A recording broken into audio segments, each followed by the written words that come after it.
नमस्कार मित्रों, मैं अवन जी देवता। अवन जी देवता हिंदू राष्ट्र संगठन का संस्थापक और योग मास्टर। मित्रों, मैं योग सिखाता हूँ, साथ में अपनी हिंदू संस्कृति के बारे में, उनकी उपलब्धियों के बारे में और उनका प्रचार प्रसार करता हूँ। और मेरा क्या काम यही है कि योग के द्वारा आप कैसे स्वस्थ रहें। पहला काम है कि अपने आप को स्वस्थ रखना। सर्वप्रथम जो हमारा कर्तव्य है ना, वो यही है कि हम अपने को स्वस्थ रखें। और मित्रों, उसके लिए हमें सबसे पहले थोड़ी प्लानिंग करनी पड़ती है कि भाई हम रोग आए ना, हमारी जो प्रतिरोधक शक्ति है वो इतनी मजबूत हो जाए कि रोग अंदर घुसे ही ना। तो मित्रों, शरीर व्याधि मंदिरम, कि शरीर व्याधियों का मंदिर है। कहने का मतलब यह है कि शरीर एक है और व्याधि अनेक है, और आप तो अपना काम कर रहे हैं, लेकिन जो रोग है, रोग को व्याधि कहते हैं, ठीक है ना, हिंदी में, संस्कृत में। तो कहने का मतलब यह है कि आपको रोग आए ना, इसके लिए हमें कुछ प्रयास करना चाहिए, हमें योग करना चाहिए और अपनी आदतों को सुधारना चाहिए, खान पीन का ख्याल रखना चाहिए। तो मित्रों, पिछले 2 वीडियो में मैंने बताया कि प्राणायाम के द्वारा हम कैसे अपने आप को स्वस्थ रख सकते हैं और कैसे जो है हम अपने आप को ठीक रख सकते हैं। तो मित्रों, सर्वप्रथम बात यही है कि मैं आपको बता रहा हूं कि प्राणायामों के द्वारा आप किस प्रकार जो शरीर में होने वाली व्याधियां हैं, रोग हैं, उनको दूर कर सकते हैं। देखिए मित्रों, प्राणायाम आप मात्र 2.5 मिनट करें, सुबह नियमित रूप से करें, साथ में आप दोपहर में करें 2.5 मिनट, और फिर शाम को करें। यदि आप दिन में 3 बार नहीं कर सकते तो 2 बार तो अवश्य करें। और मैं पिछले वीडियो में बताता आ रहा हूं कि प्राणायाम के द्वारा बहुत ज्यादा लाभ होता है। देखो मित्रों, आप करोगे ना तो लाभ की अनुभूति आपको उसी टाइम से होने लगेगी। देखिए, सर्वप्रथम तक शारीरिक रोग होते हैं, और शारीरिक रोग जैसे ब्लड प्रेशर है, डायबिटीज है, अस्थमा है, और भयंकर बीमारियां हैं, कैंसर है, ब्लड के रोग हैं, और तरह तरह की लीवर किडनी के रोग हैं, और किडनी खराब हो जाती है, लीवर खराब हो जाता है। तो मतलब कहने का मतलब ये है कि, और हृदय रोग है, क्योंकि हृदय रोग बड़ा है, और फिर मानसिक रोग, मतलब एक तो सोचने वाले हैं, एक मस्तिष्क के वैसे रोग हैं, ठीक है ना। एक तो जो शरीर, जो मस्तिष्क की जो मशीन है उसके रोग हैं, और एक उसमें जो उत्पन्न वाले जो विचार है उनके रोग हैं। तो मित्रों, सब प्रकार के रोगों की जो औषधि है वो योग है। अब योग में आसन है, प्राणायाम है, ठीक है ना, और तरह की क्रिया है, ध्यान है। तो मित्रों, मैं सिर्फ आपको प्राणायाम के द्वारा आजकल बता रहा हूं कि प्राणायाम के द्वारा आप रोग से कैसे मुक्त हो सकते हैं। मित्रों, आज का हमारा विषय है जैसे कि गठिया बाय होती है, और इसके होने से हाथों में दर्द हो जाता है, पैरों में दर्द होता, चला नहीं जाता, फिरा नहीं जाता। तो उसमें ये जो गठिया बाय, ये वायु जनित वायु दोष है, क्योंकि जब वो वायु जो है एबनॉर्मल हो जाती है नलियों में, खून की नलियों में, तो ये रोग उत्पन्न होता है। तो मित्रों, ये रोग होए ना और हम हर प्रकार से स्वस्थ रहें, उसके लिए हम क्या करें। देखिए, गठिया बाय का मतलब होता है कि वायु, वात रोग। और आयुर्वेद भी ये कहता है कि बीमारी 3 प्रकार की होती, वायु, पित्त, कफ, पित्त, वात। 3 तरीके से जो है बीमारी का हमारे अंदर से होता है। तो मित्रों, सबसे पहले आप जो है नाड़ी शोधन करेंगे। क्योंकि नाड़ी शोधन करेंगे मैं बताता हूँ आपको। पेट तक भरना है।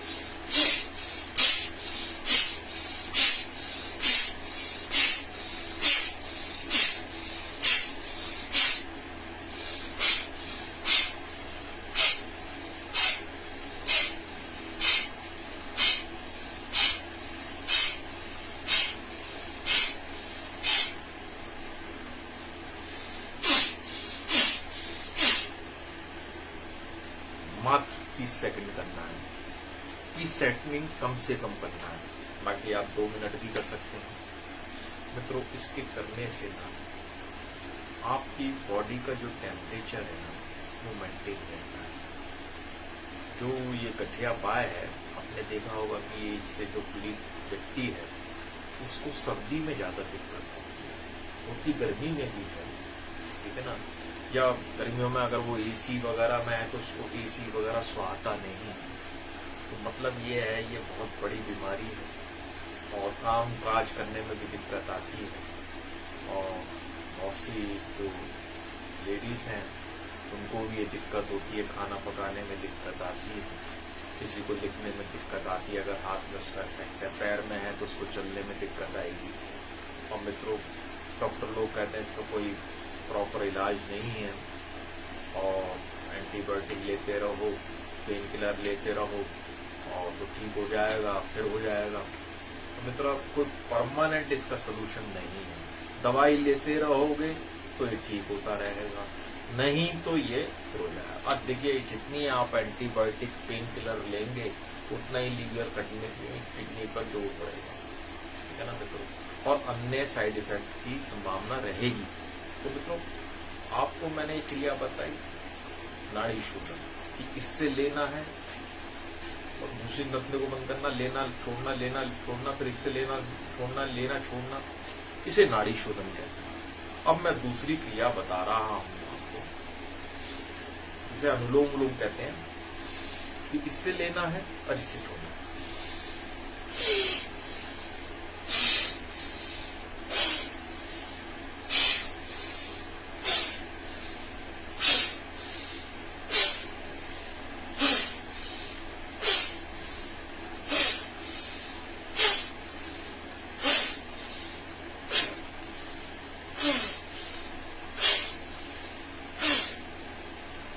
मित्रों, 30 सेकंड करना है। 30 सेकंड होता कितना है? 30 तक गिनेंगे तो 30 सेकंड हो गया। पहले हमने नाड़ी शोधन बताया, दूसरे आपको हमने जो है अनुलोम विलोम बताया। अब मित्रों, अब आपको जो है, देखो मित्रों, इस वीडियो को लास्ट तक जरूर देखना। यदि कोई व्यक्ति इससे गठिया बाय से पीड़ित है तो मेरा उससे आग्रह है कि इस वीडियो को पूरा देखें।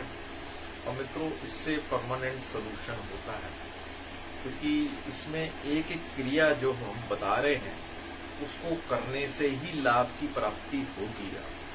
अब मित्रों, इसके बाद आपको आता है कपालभाति, ठीक है ना, इसमें फिर सांस को बाहर फेंकना है और साथ में आपको पेट को अंदर जाता है जब बाहर निकलता सांस, और आंखों को भी मिचमिचाना, आंखों की भी एक्सरसाइज होती है।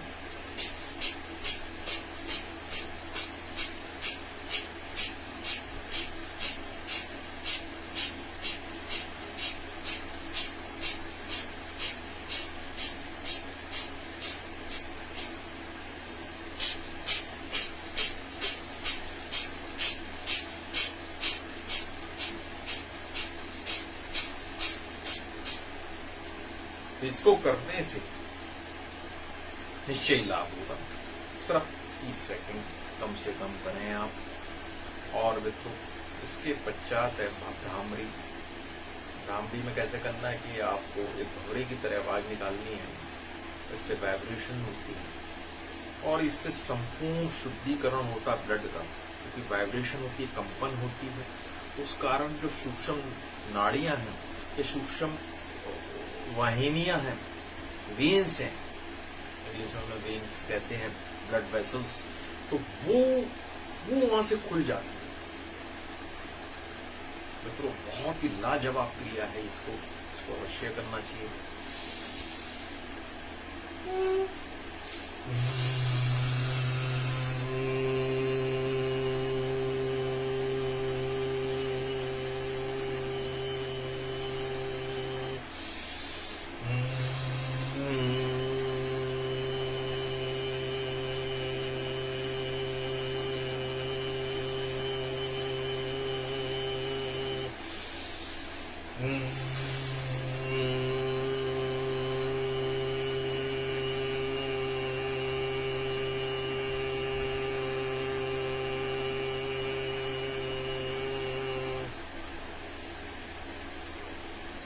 ठीक है मित्रों, ये आपकी भ्रामरी। तो हमने 4 क्रिया बताई, 4 का सेट है, ठीक है ना। अभी आपके हो गए 2 मिनट, ठीक है ना, 30 सेकंड का आपका ये हो गया। अब एक क्रिया और रह रही है, उसको भी मैं बता देता हूँ।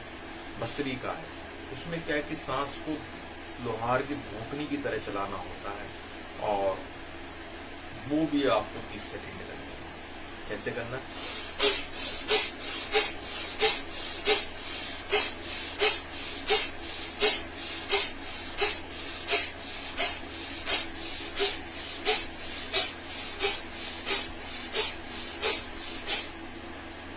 सेकंड करना है, मात्र 2.5 मिनट होगा। अब मित्रों देखो, आपको ये क्रिया नियमित रूप से करनी है, 30 सेकंड करनी है, और इनके करने से निश्चय ही लाभ होगा आपको। अब जो अंतिम क्रिया है, जो वास्तव में ही इफेक्ट डालेगी गठिया पाए पे, वो मैं तरीका बता रहा हूं। इसलिए मैं कह रहा था कि आप इस वीडियो को लास्ट तक देखें। देखिए मित्रों, अब क्या करना है आपने कि सांस भरना है, सांस भर के सांस को रोकना है आपको, ठीक है। सांस को मूल बंद लगा लेना है, नीचे की जो आपका मूल बंद है उसको ऊपर की ओर खींचना है, जलांदर, और अगर ये बंद लगा सकते हैं तो लगा लीजिए। किसी अलग वीडियो में मैं बताऊंगा इन बंद के बारे में भी। तो आपको जहां पर पेन है, मान लो किसी को यहाँ पर बाएं, ठीक है, बाएं हाथ में ज्यादा इफेक्ट है, तो उतना जो विजुअलाइजेशन वहां पे करना है कि सांस को भर के आपका ध्यान यहाँ जाना चाहिए। ये मैं आपको करके बता दूं। पूरा सांस भर लिया, फिर नाक को बंद कर लिया, बंद लगा लिया, और फिर देखिए सांस को रोका हुआ है, और आपका जो सांस है ना, ऐसा महसूस कीजिए कि वो यहां जा रहा है, वो ठीक हो रहा है।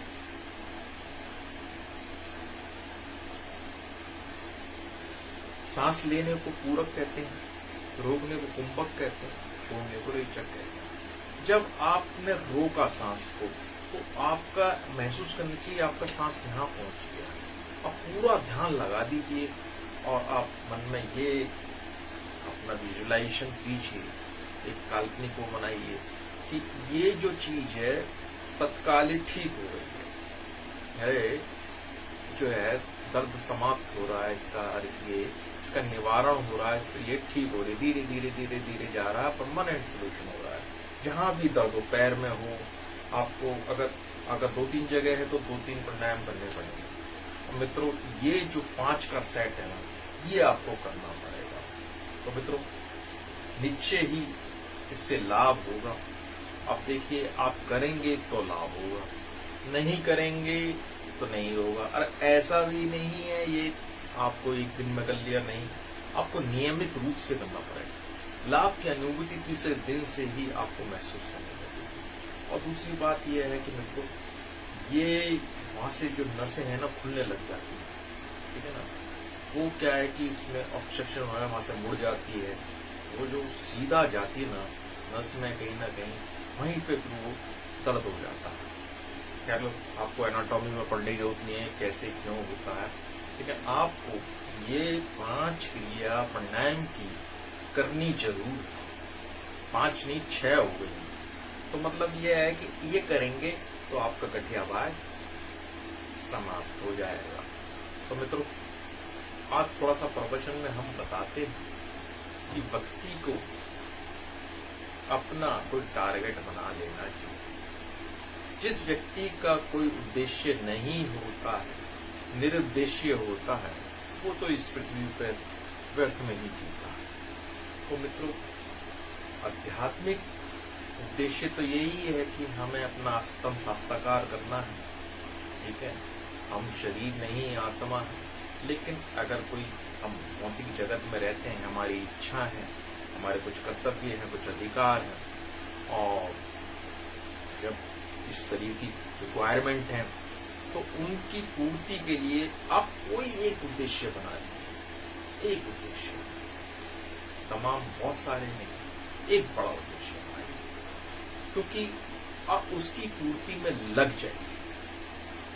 देखो मित्रों, शुरू में आप अकेले होंगे, अगर कोई बड़ा उद्देश्य बना रहा, आपको कोई हेल्प नहीं मिलेगी, और ज्यों-ज्यों आपको सफलता मिलेगी त्यों जनता आपके पीछे होगी और वो आपको तरीके भी बताएगी, ठीक है ना।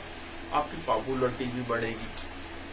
तो मित्रों, आप कोई बड़ा काम करके दिखाइए, कुछ नया करके दिखाइए, ठीक है ना।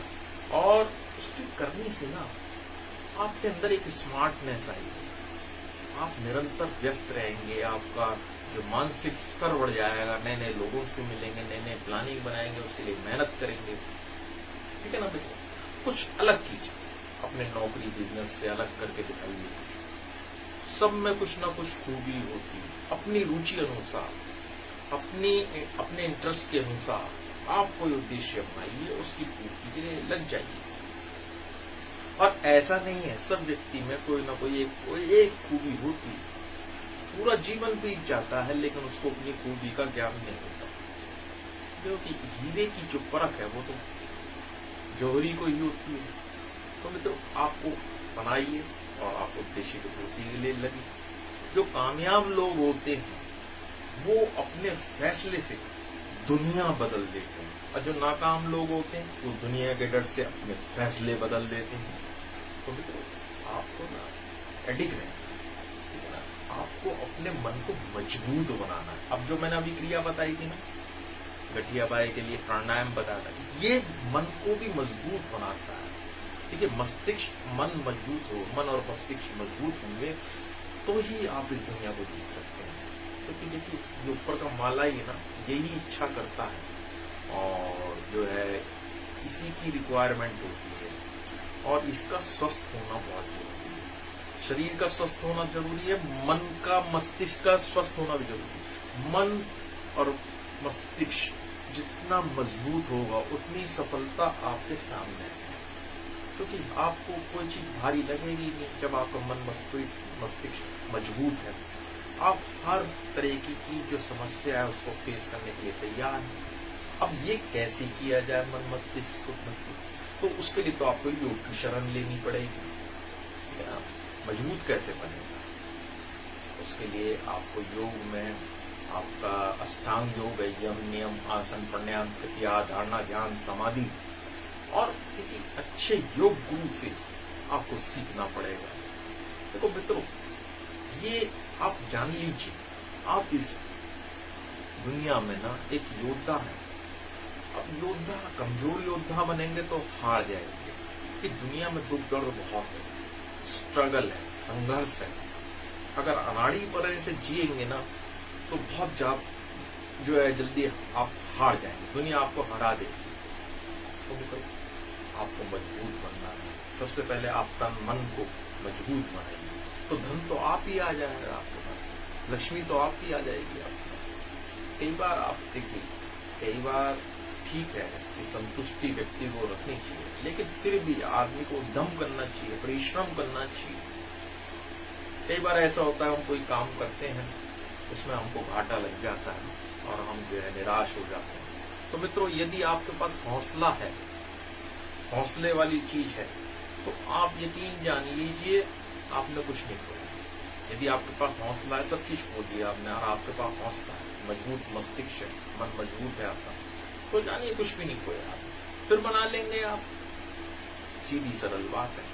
मेरी किस्मत बदल लेंगे मेरे बुलंद इरादे, मेरे हाथों की तकदीर में वो ताकत नहीं जो मेरी किस्मत बदल दे। तो मित्रों, अपने मस्तिष्क पे आपको भरोसा करना पड़ेगा। और ये जो है ना, सबसे बड़ा मित्र आपका मस्तिष्क है और सबसे बड़ा दुश्मन आपका मस्तिष्क है, मन मस्तिष्क है। सबसे पहले गिराने वाला भी यही है और उठाने वाला भी यही है। तो मित्रों, इसको मजबूत बनाना है। आप जो बड़े टॉप लेवल के उद्योगपति हैं या पहुंचे हुए गणमान्य व्यक्ति हैं, तो उनका सोचने का जो स्टाइल होता है वो अलग होता है। वो कुछ नया सोचते हैं, ठीक है ना, कुछ नई प्लानिंग करते हैं, वो रिस्क लेते हैं, कैलकुलेटेड रिस्क लेते हैं। और वो हाय तौबा नहीं करते अगर नुकसान हो भी जाए, वो लगे रहते हैं, वो टाइम वेस्ट नहीं करते, अपने काम को ही, कर्म को ही पूजा मानते हैं और बड़े बड़े सपने देखते हैं और उस कामयाब करते हैं। क्योंकि जब स्टार्टिंग करते हैं तो वो सिंपल आदमी ही होते हैं, उनके पास ज्यादा पूंजी नहीं होती, लेकिन वो ऐसा उद्यम करते हैं, इतना परिश्रम करते हैं और प्लानिंग प्रॉपर होती है कि वो सफलता की एक सीढ़ी से दूसरी सीढ़ी पे चढ़ते चले जाते हैं, टॉप तक पहुंच जाते हैं। तो मित्रों, इतना ही है। और मित्रों, समय की कीमत आपको समझना पड़ेगा। सही समय पे सही समझ आ जाए तो सफलता मिलती है। सही समय पे सही समझ आ जाए तो सफलता निश्चित है, ये जान लीजिए आप। और कुछ अच्छा करो, जो भी करो अच्छा करो, छोटा मोटा नहीं, भीड़ का हिस्सा नहीं, भीड़ का किस्सा बनो, तो बड़ा करो जिससे लोग बाग आपके फॉलोअर्स बने, जाने। कोई नई चीज आप इन्वेंट करके दिखाइए, कोई नई आप कोई चीज करके दिखाइए दुनिया में। क्योंकि देखिए, आप कुछ नया करेंगे तो ही आपकी एक नई पहचान बनेगी, ठीक है ना मित्रों। और मित्रों, जो सोचते रहोगे तो कुछ नहीं मिलेगा, जो चुप के रहोगे तो काम नहीं बनेगा, जो बढ़ते चलोगे तो रास्ता मिलेगा। निरंतर आपको प्रयास करते रहना है, प्रकृति भी आपका साथ देगी। आपके जहां चाहा वहां रहा। मित्रों, अब आप इतना बड़ा टारगेट लेके चले तो लोगों से व्यवहार भी करना पड़ेगा, उनसे इंटरेक्शन भी करना पड़ेगा, उनसे काम भी लेना पड़ेगा। तो मित्रों देखो, बड़ा ही डिफिकल्ट सवाल है कि उनसे काम कैसे। सब अलग अलग दिमाग के लोग हैं। और अब मान लो कोई लालची लोग हैं तो लालच दो उनको, ठीक है मित्रों। बात है सफलता की, सुन लीजिए। आप लालची को लालच दो, मूर्ख की प्रशंसा करो, जो इंटेलिजेंट है उसके सामने आप ऐसा दिखाइए कि आप उसके अकॉर्डिंगली काम कर रहे हैं। क्रोधी व्यक्ति को जीतना बड़ा कठिन काम है, उसके लिए भी पानी तैयारी है, मीठा पानी, और उस पर डालिए, वो भी शांत हो जाएगी उसकी अग्नि। तो मित्रों, ये तो आपको सीखना पड़ेगा। क्योंकि हमको अगर कोई कार्य करना है तो बिना सपोर्ट के, लोगों की सपोर्ट है, समाज की सपोर्ट है, आपको जाना पड़ेगा, क्योंकि काम आपका है। तो उसके लिए आपको अपना व्यवहार को कैसे दूसरे से काम निकलवाना है, मित्रों कोई प्रवचन में नहीं बताएगा। तो वो टेक्निक सीखनी पड़ेगी। मीठा बोलो, मुस्कुरा के बातचीत करो, तो सामने वाले को माफ कर दो अगर उसकी कोई गलती है। और सर्वप्रथम आप योग करो, क्योंकि आपका योग करने से तन और मन मजबूत होगा और फिर धन आएगा आपको पास, आप काम करेंगे। तो मित्रों, आज के लिए इतना ही काफी। नमस्कार।